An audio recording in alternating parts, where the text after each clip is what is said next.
باپ بیٹے روح القدس کے نام میں آمین۔ مسیح یسوع میں آپ سب کو میری طرف سے سلام عرض ہے۔ میں ہوں آپ کا خادم ریورنڈ بشپ ڈاکٹر اسٹیفن صدیق۔ آج کی بائبل اسٹڈی میں ہم ہوشیہ نبی کی کتاب کی اسٹڈی کریں گے۔ سب سے پہلے ہوشیہ کی تاریخی پس منظر دیکھتے ہیں۔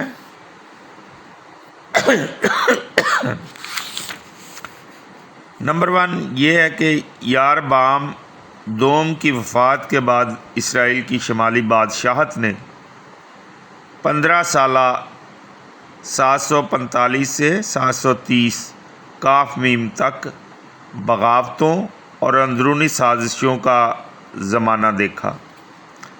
جب 4 بادشاہوں نے ایک دوسرے کے ساتھ تبادلہ کیا، یہ وہ زمانہ تھا جب ہوشیہ نے آموس نبی کے نقش قدم پر چلتے ہوئے اپنی نبوتوں کا آغاز کیا۔ نمبر 2 اسرائیل اور یہودا کی بادشاہتیں 2 بڑی عالمی طاقتیں یعنی سپر پاورز کے مابین ڈھنپی ہوئی تھیں، یعنی شمال میں اشوری اور جنوب میں مصر۔ لہٰذا ہر بار اسرائیل اور یہودا میں سے کسی نہ کسی کو عالمی طاقت کے الحاقی اور مطیع ہونا پڑتا تھا، یا پھر ظلم اور حملہ کرنے والوں کا مقابلہ کرتے اور شکست کھاتے اور مغلوب ہو جاتے۔ جو کچھ بھی تھا، دونوں مملکتوں نے ہمیشہ مخالفانہ اور دشمنانہ حالات کا سامنا کیا۔ پھر ہوشیہ نے اپنی منادی کرنا ختم کیا تو بالآخر شمالی بادشاہت اور اس کے دارالحکومت سامریہ کا 721 کاف میم میں زوال ہوا۔ نمبر 3 اسرائیل کی خدا سے بے وفائی دراصل یعقوب اور موسیٰ کے زمانے سے شروع ہو چکی تھی، لیکن بادشاہوں کے زمانے میں ایمان کی کمی جاری رہی بلکہ بڑھتی گئی۔ بادشاہوں نے عہد سے وفاداری کو تازہ رکھنے اور تقویت دینے کی خدمت میں غفلت برتی۔ توہم پرستی تمام اسرائیل میں پھیل گئی اور مذہبی رسومات اور عبادت محض زہرداری بن کر رہ گئی۔ ہوشیہ اسرائیل میں ہوشیہ نے اپنی نبوی پیغام کو اپنی شادی اور خاندانی زندگی کے تجربات پر مبنی رکھا۔ نمبر 1 اپنی پیاری بیوی جو مر کی بے وفائی سے متاثر ہوشیہ ایک پردرد آزمائش سے گزرا۔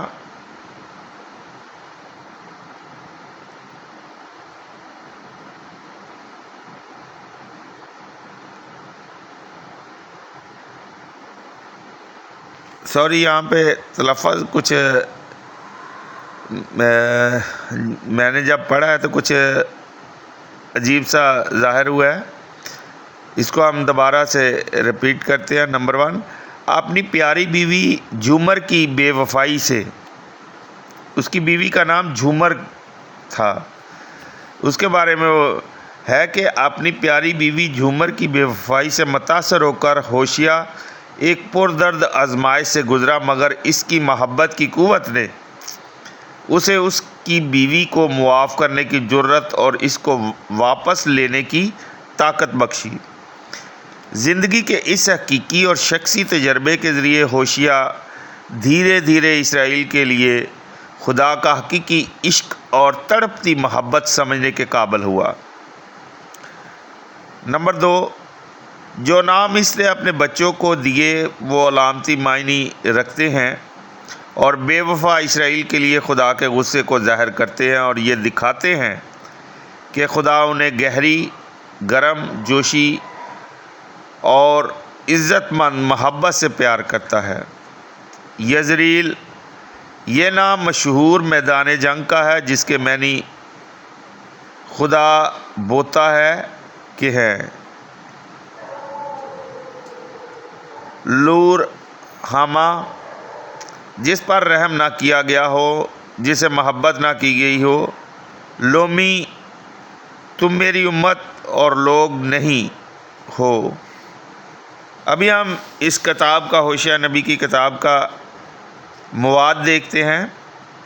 ہوشیہ خداوند کے اس رحم دل پیار کے متعلق بتاتا ہے جس سے وہ اسرائیل کے توبہ کرنے کا انتظار کرتا ہے۔ اگر لوگ اپنی بے وفائی پر غور نہ کریں اور اسے قبول نہ کریں تو سزا کا آنا ناگزیر ہے۔ نمبر 1، خداوند خدا کی اسرائیل کے لیے محبت خاوند کی بیوی کے لیے محبت کی مانند مضبوط ہے، مگر اسرائیل بے وفائی پر بے وفائی کرتے جاتے ہیں۔ دوسرے باب کی 14 سے 23 آیت۔ نمبر 2، ان دنوں کو یاد کر کے جب خدا نے بیابان میں بنی اسرائیل سے عہد کیا، خدا چاہتا ہے کہ وہ اسی چاہت اور تڑپ کے ساتھ خدا کی جانب واپس لوٹے۔ اس کے ساتھ آپ سٹڈی کر سکتے ہیں دوسرے باب کی 16 آیت اور 12ویں باب کی 10ویں آیت۔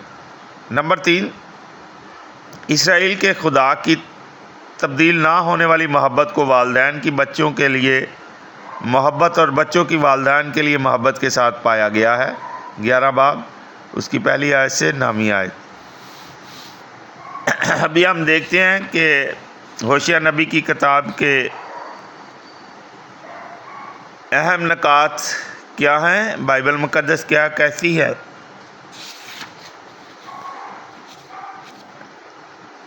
تو اس کے پہلے باب سے ہم شروع کرتے ہیں۔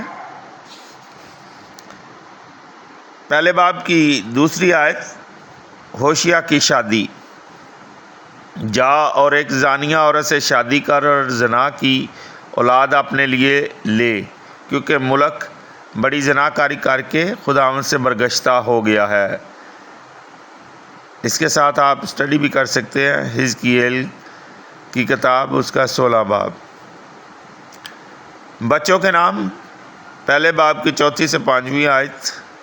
اس کا نام یزرییل رکھ، اس روز میں یزرییل کی وادی میں اسرائیل کی کمان توڑ دوں گا۔ پہلے باب کی 6 آیت۔ اس کا نام لور ہما رکھ، کیونکہ میں اسرائیل کے گھرانے پر پھر رحم نہ کروں گا بلکہ انہیں بالکل فراموش کر دوں گا۔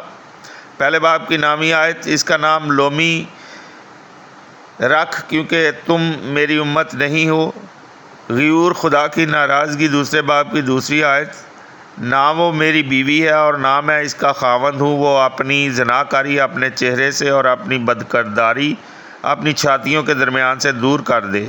دوسرے باب کی 3 آیت۔ ایسا نہ ہو کہ میں اسے سراسر برہنہ کر دوں اور اس طرح چھوڑ دوں جس طرح وہ اپنی پیدائش کے دن تھی، ہاں اسے بیابان کی مانند بناؤں اور خشک زمین کی مثل کر دوں اور پیاس سے مار ڈالوں۔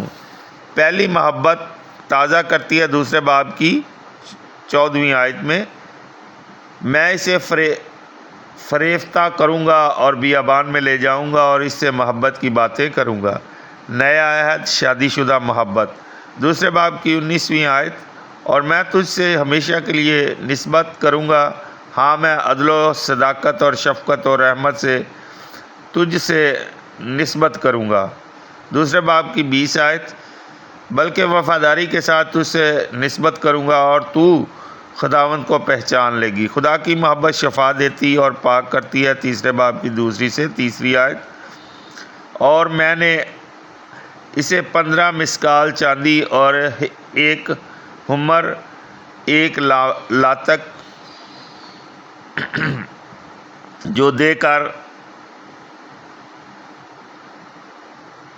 اپنے لیے مول لیا، اور میں نے اس سے کہا تو بہت دنوں تک مجھ پر قناعت کرے گی اور زناکاری سے باز رہے گی اور کسی آدمی کی نہ ہوگی، اور میں تجھ پر قناعت کروں گا۔ اسرائیل میں ایمان کی کمی پر فتویٰ، چوتھے باب کی پہلی آیت۔ اے بنی اسرائیل، خدا کا کلام سنو، کیونکہ اس ملک کے رہنے والوں کے ساتھ خداوند کا جھگڑا ہے۔ چوتھے باب کی 2 آیت۔ بلکہ لعنت اور جھوٹ اور خون ریزی اور چوری اور حرام کاری ہے اور خون پر خون ہوتا ہے۔ کاہنوں کے گناہ، چوتھے باب کی 6 سے 8ویں آیت۔ میری امت عدم معرفت کے باعث ہلاک ہو گئی، چونکہ تو کاہن نے معرفت کو رد کر دیا، اس لیے میں بھی تجھے رد کر دوں گا۔ وہ کاہن میری امت کے گناہ پر گزران کرتے ہیں اور اس کی بدکرداری کے آرزو مند ہے۔ 5ویں باب کی 1 آیت سے 2 آیت۔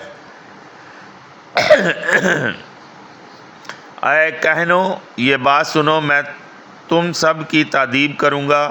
توبہ اور شفا، 6 باب کی 1 آیت۔ آؤ ہم خداوند کی طرف رجوع کریں، کیونکہ اسی نے پھاڑا ہے اور وہی ہمیں شفا دے گا، اور اسی نے مارا ہے اور وہی ہمیں مرہم پٹی کرے گا۔ 6 باب کی 2 آیت۔ 2 دن کے بعد وہ ہمیں زندہ کرے گا اور تیسرے دن وہ ہمیں اٹھا کھڑا کرے گا۔ اس کے ساتھ آپ اسٹڈی کر سکتے ہیں۔ حوالہ کرنتھیوں کے نام، پولس رسول کا پہلا خط، اس کا 15 باب 4 آیت۔ 6 باب میں کی 4 آیت کو دیکھتے ہیں۔ اے افراہیم، میں تجھ سے کیا کروں، اور اے یہودا میں تجھ سے کیسے پیش آؤں؟ تمہاری دینداری یعنی محبت ابر فجر کی مانند ہے اور صبح کی شبنم کی طرح جاتی رہتی ہے۔ 6 باب کی 6 آیت کو دیکھتے ہیں۔ کیونکہ میں قربانی نہیں بلکہ دینداری یعنی وفاداری پسند کرتا ہوں، اور سوختنی قربانیوں کو نہیں بلکہ خدا شناسی کو زیادہ چاہتا ہوں۔ اس کے ساتھ آپ اسٹڈی کر سکتے ہیں۔ متی کی انجیل نامہ باب 13ویں آیت، اشعیاء نبی کا صحیفہ اس کا پہلا باب اور اس کی 11ویں آیت۔ ابھی ہم دیکھتے ہیں لوگوں کی بے وقوفی 7ویں باب کی 11ویں آیت میں۔ افراہیم بے وقوف اور بے دانش فاختہ کی مانند ہے، وہ مصر کو دہائی دیتے اور اشور کو جاتے ہیں۔ 8ویں باب کی 1 آیت۔ خداوند کے گھر کے اوپر عقاب منڈلا رہا ہے، کیونکہ انہوں نے میرے عہد کو توڑا ہے اور میری شریعت سے برگشتہ ہو گئے ہیں۔ 8ویں باب کی 14ویں آیت کو ہم دیکھتے ہیں۔ اسرائیل نے اپنے خالق کو فراموش کر کے مندر بنائے ہیں۔ نبی کو ایذا دی جاتی ہے۔ 9ویں باب کی 7ویں آیت۔ سزا کے دن آ گئے ہیں، انتقام کے ایام آ پہنچے ہیں۔ اسرائیل کو معلوم ہو جائے گا کہ نبی احمق ہے اور صاحب روح دیوانہ ہے، تیری بدکرداری کی زیادتی کے باعث عداوت بھی زیادہ ہے۔ بے پھل طاق، 10ویں باب کی 1 آیت۔ اسرائیل لہلہاتی طاق ہے جس میں بہت پھل لگا ہے، جوں جوں اس کے پھل فراوان ہوتے گئے وہ زیادہ مذبح تعمیر کرتا گیا، اور جس قدر اس کی زمین اچھی تھی اسی قدر اچھے اچھے ستون بناتا گیا۔ پدرانہ پیار، 11ویں باب کی 1 آیت۔ جب اسرائیل ہنوز بچہ ہی تھا تو میں نے اس سے محبت رکھی اور میں نے مصر سے اپنے بیٹے کو بلایا۔ 11ویں باب کی 3 آیت۔ تو بھی میں نے افراہیم کو چلنا سکھایا اور گود میں اٹھایا، لیکن انہوں نے نہ مانا کہ میں ہی نے انہیں صحت دی۔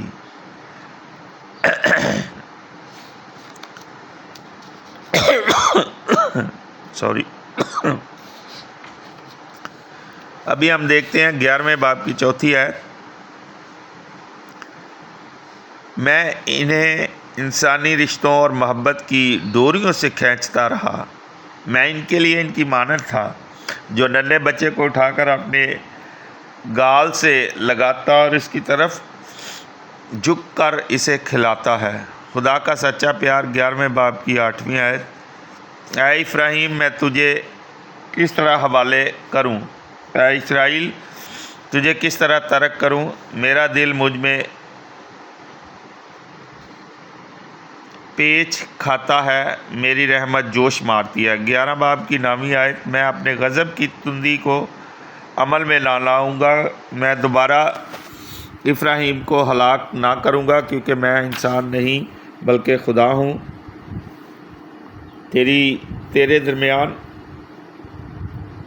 میں تیرے درمیان کا قدوس ہوں، میں نیست و نابود نہ کروں گا۔ ابھی ہم دیکھتے ہیں اسرائیل کی ابتدائی بدی 12ویں باب کی 1 آیت میں۔ افراہیم نے دروغ گوئی کی ہے اور اسرائیل کے گھرانے نے فریب سے مجھے گھیرا ہے۔ 12ویں باب کی 4 آیت۔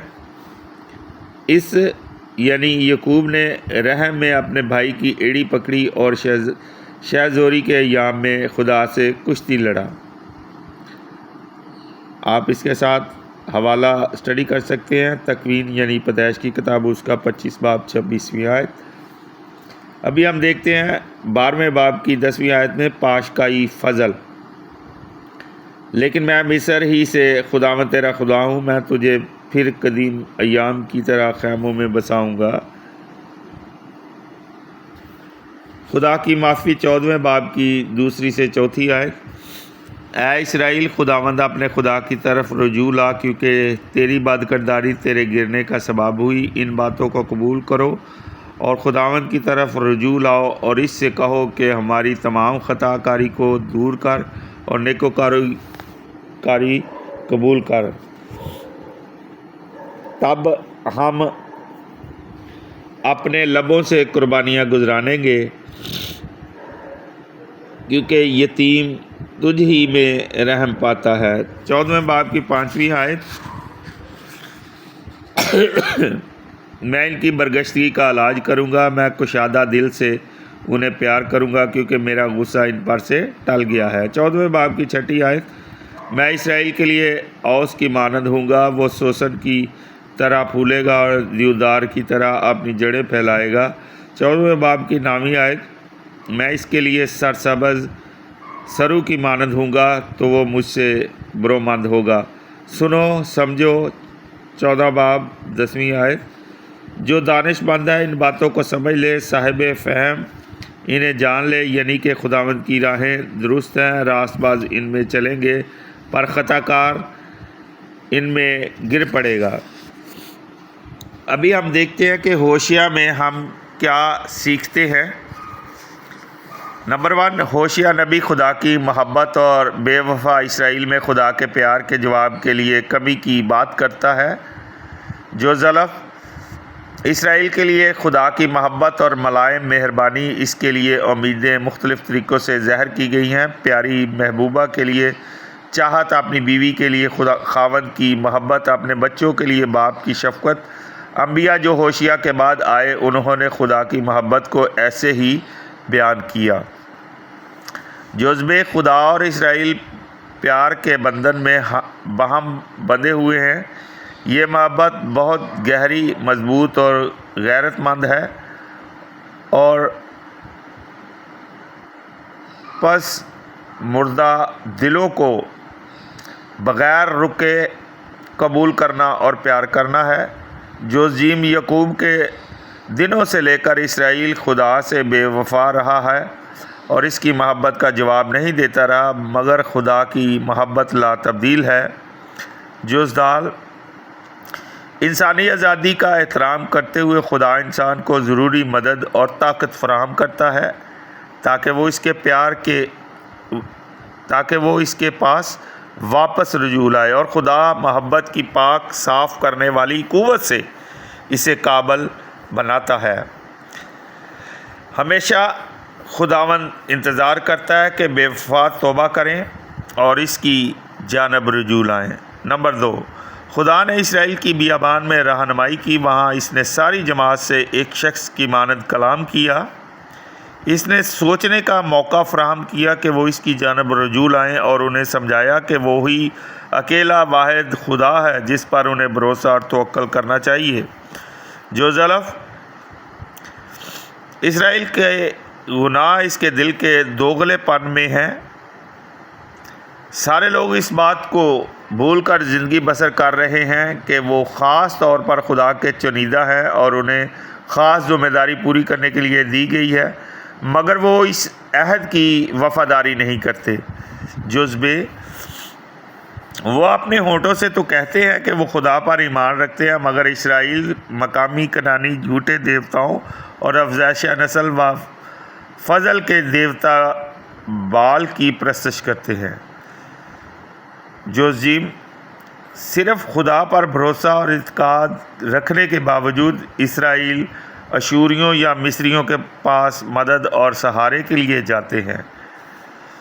جزدال کاہن اور عوام دونوں عبادات اور مذہبی رسومات ایسے ادا کرتے ہیں جیسے یہ محض فرائض اور رسومات کی ادائیگی ہے۔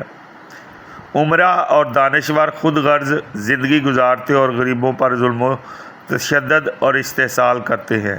نمبر 3، ہوشیہ توبہ نہ کرنے والے اسرائیل کے لیے خدا کے مستقبل کے منصوبہ کا اعلان کرتا ہے۔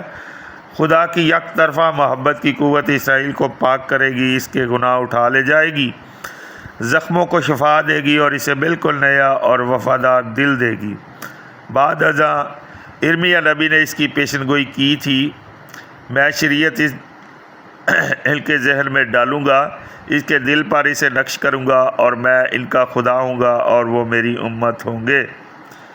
اس کے ساتھ آپ اسٹڈی کر سکتے ہیں ارمیہ 31 باب، اس کی 31 سے 34 آیت، ہوشیہ دوسرا باب، اس کی 21 سے 22 آیت، رومیو 8 باب 15 آیت، پھر یوحنا کا پہلا خط، اس کا چوتھا باب 7ویں سے 10ویں آیت۔ نمبر 4، خدا اور اسرائیل آپس میں شوہر اور بیوی جیسی دائمی اور ابدی محبت میں باندھے گئے تھے۔ یہاں ہم نمونہ اور سبق پاتے ہیں کہ مثالی اور اچھی شادی کیسی ہونی چاہیے۔ اگر شوہر بیوی کو کوئی دکھ بھی پہنچے، وہ محبت بھرے دل سے ایک دوسرے کی کمزوری کو قبول کریں اور ایک دوسرے کو پاک صاف کریں۔ بالآخر یہ مثال مسیح دلہا اور کلیسیا دلہن کو بیان کرتی ہے، جس کا ذکر مکاشفہ 21 میں بیان کیا گیا ہے۔ اور ایک بار پھر، کیونکہ جب ہم ہنوز کمزوری ہی میں تھے تو مسیح عین مقررہ وقت پر بے دینوں یعنی گناہ گاروں کی خاطر ہوا، لیکن خدا نے اپنی محبت ہم پر یوں ظاہر کی کہ جب ہم ہنوز گناہ گار ہی تھے تو مسیح ہماری خاطر ہوا۔